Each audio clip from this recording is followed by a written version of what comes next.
Well, I've got these assembled and primed, and it's the usual issues with this kit. You know, look at the shadow in here. You can have a repair this reaction control section as much as you want, but you've got a mismatch in the shape of the recovery section and the RCS section. The diameter is slightly off. One is rounder than the other. I think the nose is round and this is kind of oval. And so you get, you know, a big step there. It's the same for the other one. There's sort of a step in that joint, and there's really not much you can do about it. It's just a bad kit. And even if you, as another example, you can line up the center here, and the next row of shingles, the washers, is not aligned, and now this one's lined up, and you're kind of centered on the bottom. You try to do it to match as many as you can. These are lined up, and you go to the next row and they're offset, even though the center is pretty centered. You know, this one's too low, this one's too low the other direction. So you really, it's hard to win. This one almost looks different. You know, I got it lined up there, but then the next one's off. So you just do your best and you put it together. So I think I'm gonna patch a couple little things and then hit this with the black, and we'll go from there. The nose things are in. We got another layer of primer and liquid putty on the 3D printed nose to try to smooth that out, and be close enough. Got the nose looking pretty good. Several rounds of liquid putty and this stuff here. Mr. Surfacer, Mr. Hobby, Mr. Dissolved Putty. Sanding and some gray primer. I like the Tamiya primer, white and gray. Is coming along pretty good. So it's probably, and I got a little primer on here. So there's the inside. This is probably getting ready pretty close to glue these together. And then, so that's coming along nicely. And I'm trying to figure out what colors I'm gonna paint this thing. I'm thinking a couple different shades of aluminum, and that the drawings indicated radiator panels on this end. And so I may just put a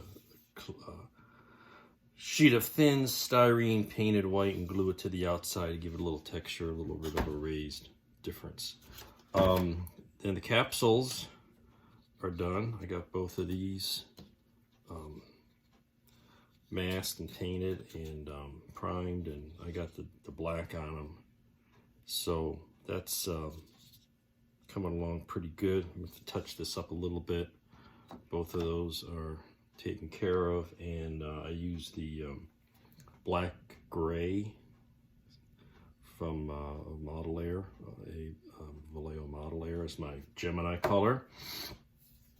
And I got the adapters cleaned up and painted.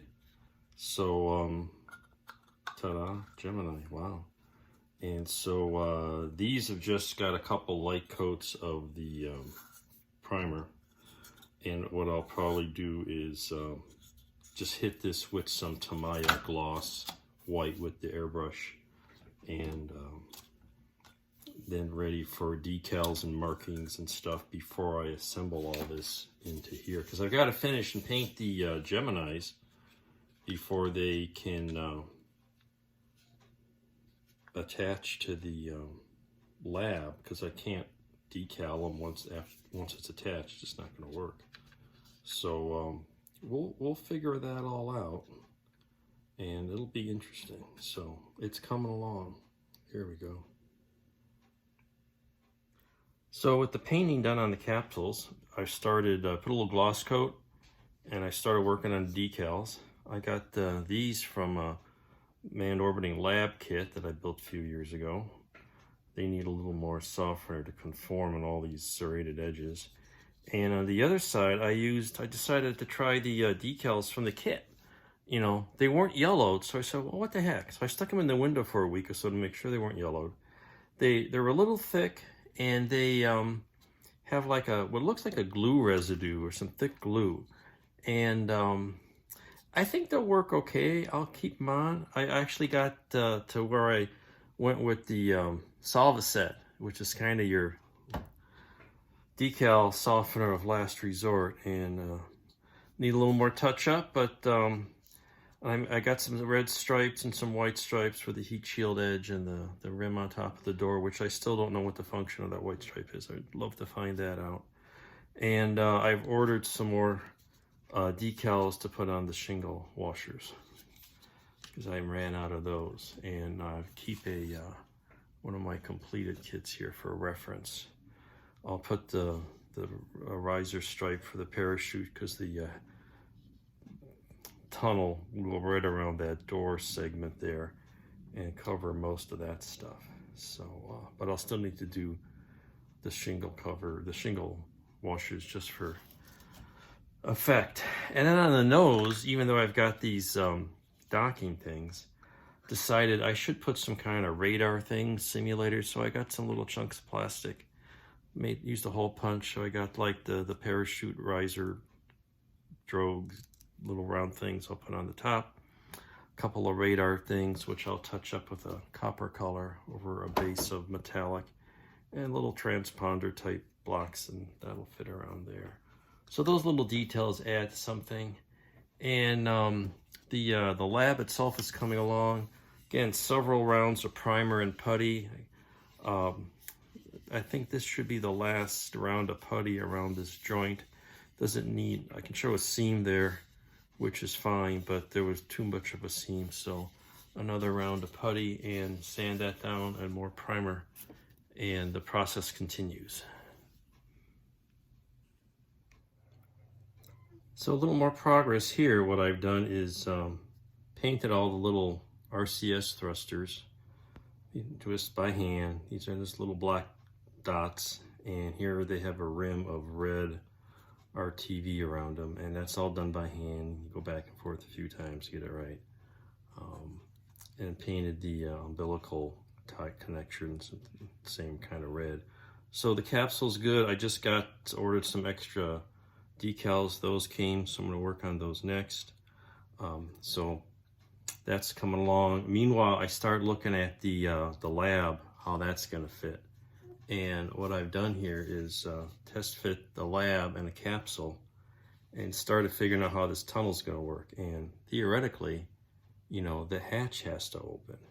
So it has to be far enough away that the door can actually swing open and not hit the lab. And while it's open, the tunnel has to come through. So I'm assuming, and again, there's very little detail in these illustrations. They're just simple line drawings.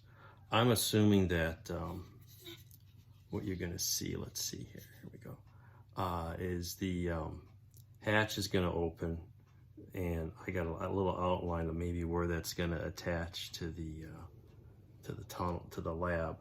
So a tunnel is going to have to make a tent over here, encapsulate the hatch open up to this boundary. You know, how is that supposed to attach? I don't know. I doubt they figured it out, but that's what you see in these illustrations. So I'm going to make some kind of tent. I might even go as far as to leave part of it with a transparent material so you can see what that might look like inside. I haven't decided yet. But then I'm assuming there's like a circular hatch inside this tented tunnel area. Some of the illustrations seem to show it further up, but I can't figure out how that makes any sense. So anyway, so I've started to plan this out, and that'll be the second attachment for the capsule to the lab.